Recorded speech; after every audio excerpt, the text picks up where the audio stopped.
कि बीजेपी के लोग जय श्री राम करते हैं मगर कभी जय श्रिया राम और हे राम क्यों नहीं करते।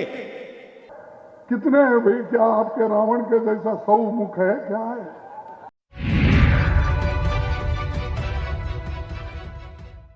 नमस्कार, इन खबर में आपका स्वागत है। गुजरात में दूसरे चरण के मतदान के लिए आज चुनाव प्रचार खत्म हो गया। 5 दिसंबर को मतदान होगा, 8 दिसंबर को नतीजे आएंगे। इस दौरान तीनों दलों ने, कैंडिडेट तो बहुत सारे हैं लेकिन 3 दल बीजेपी, कांग्रेस और आम आदमी पार्टी ने अपने अपने हिसाब से मुद्दे उठाने की कोशिश की। विकास से लेकर के महंगाई और बेरोजगारी तक की बात हुई, लेकिन ये मुद्दा नहीं बना।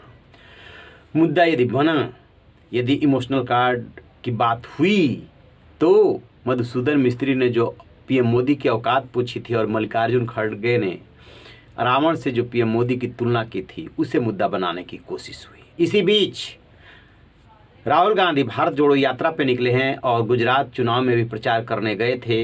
वो कल मध्य प्रदेश में थे और वहाँ पे जय श्री राम और सिया राम का उन्होंने मतलब समझाया। सुनिए राहुल गांधी क्या कह रहे हैं। कि बीजेपी के लोग जय श्री राम करते हैं मगर कभी जय श्रिया राम और हे राम क्यों नहीं करते। वो सिया राम जय श्री राम तो कर ही नहीं सकते क्योंकि उनके संगठन में एक महिला नहीं है। तो वो जय सिया राम का संगठन ही नहीं है क्योंकि उनके संगठन में महिला तो आ ही नहीं सकती, सीता तो आ ही नहीं सकती। सीता को तो बाहर कर दिया।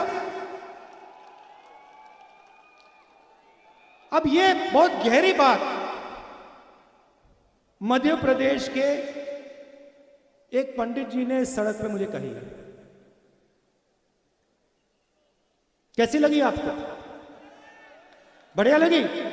तो हमारे जो आरएसएस के मित्र हैं, मैं उनसे कहना चाहता हूं, जय श्री राम जरूर, जय सिया राम और हे राम तीनों का प्रयोग कीजिए और सीता जी का अपमान मत कीजिए। सुना आपने? बता रहे हैं कि जय श्री राम का मतलब क्या होता है। राम किस चीज के प्रतीक है? त्याग, तपस्या, बलिदान, भाईचारा, प्रेम, इसके प्रतीक है। और जब सिया राम बोलते हैं तो राम अपने से पहले अपनी पत्नी को स्थान देते हैं, उनके सम्मान के लिए लड़ाई लड़ते हैं। लेकिन बीजेपी वाले जो है वो तो महिलाओं का सम्मान ही नहीं करते हैं।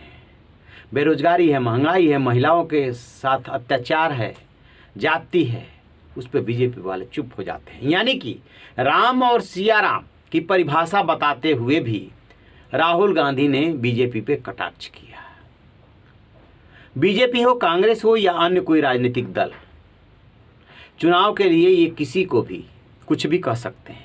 राहुल गांधी ने राम और सिया राम की परिभाषा तो अपने हिसाब से ठीक बताई है। इसमें कहीं कोई दो राय नहीं कि राम जो है प्रेम के प्रतीक है, सम्मान के प्रतीक है, मर्यादा के प्रतीक है, अपने पत्नी को सम्मान देने के लिए प्रतीक है, पिता के वचन को रखने के लिए, बन जाने के लिए वो प्रतीक है कि कैसे त्याग किया जाता है, कैसे पिता का सम्मान किया जाता है। लेकिन उन्होंने राम को भी और सिया राम को भी हथियार कैसे बनाया? बीजेपी पे वार करने के लिए। यही काम बीजेपी भी करती है कि जब औकात पूछी गई और रावण से तुलना की गई, हालांकि रावण तो 10 आना नहीं था, 10 ही सिर थे। मल्लिकार्जुन खड़गे ने 100 सिरों से और 100 मुखों से तुलना करती कि प्रधानमंत्री नरेंद्र मोदी जब आते हैं, म्यूनसिपैलिटी के चुनाव में आते हैं, विधानसभा के चुनाव में, लोकसभा के चुनाव में, हर बार अपना चेहरा लेकर के आ जाते हैं और कहते हैं कि मुझे देखो। तो क्या उनके जो है 100 मुख हैं? क्या इस तरीके की उन्होंने बातें की थी? आपको काम दिया गया है, वो काम करो। वो छोड़ के municipal corporation election, MLA election, खैर एमपी इलेक्शन, उनको प्राइम मिनिस्टर बनना है तो फिरते रहते हैं, लेकिन हर वक्त अपनी ही बात करते हैं। आप किसी को मत देखो, मोदी को देखकर वोट दो। अब भाई तुम्हारे को तुम्हारी सूरत कितनी बार देखना? कॉर्पोरेशन में भी तुम्हारी सूरत देखना, एमएलए इलेक्शन भी तुम्हारी सूरत देखना, एमपी इलेक्शन में भी तुम्हारी सूरत देखना। हर जगह कितने हैं भाई? क्या आपके रावण के जैसा 100 मुख है? क्या है? इसको कि बीजेपी ने इशू बना लिया कि आप किससे तुलना कर रहे हैं, किसकी बात कर रहे हैं, हम तो राम के पुजारी हैं, हम तो राम के भक्त हैं। कांग्रेस क्या बात करेगी? कांग्रेस ने तो राम सेतु को नहीं माना, राम को नहीं माना, काल्पनिक पात्र बता दिया, और बीजेपी भी अपने हिसाब से खेल रही है। लेकिन राहुल की परिभाषा यदि राजनीति की बात छोड़ दे तो सुनने लायक है।